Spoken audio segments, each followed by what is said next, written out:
In today's video, I'm going to teach you how to rearrange pages in a PDF using Adobe Acrobat Online.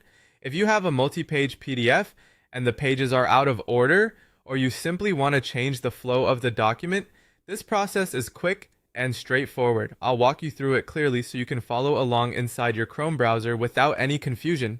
To begin, open Chrome and go to acrobat.adobe.com.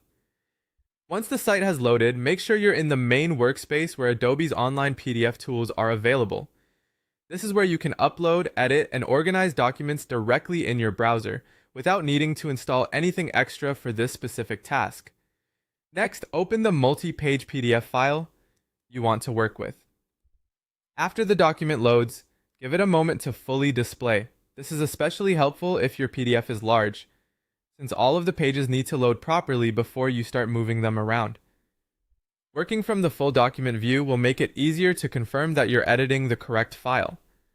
Once your PDF is open, look through the available tools and choose the Organize Pages option. This utility is designed specifically for changing the order of pages in a document. When you open it, you should see page thumbnails, which are small previews of each page. These thumbnails make it much easier to understand the current sequence of your PDF at a glance.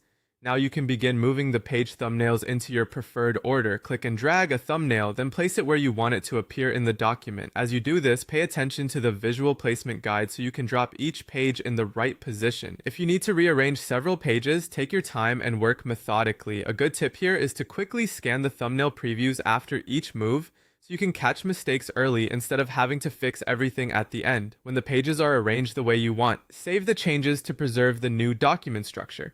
This is the step that confirms your updated page order, so don't close the browser tab before saving.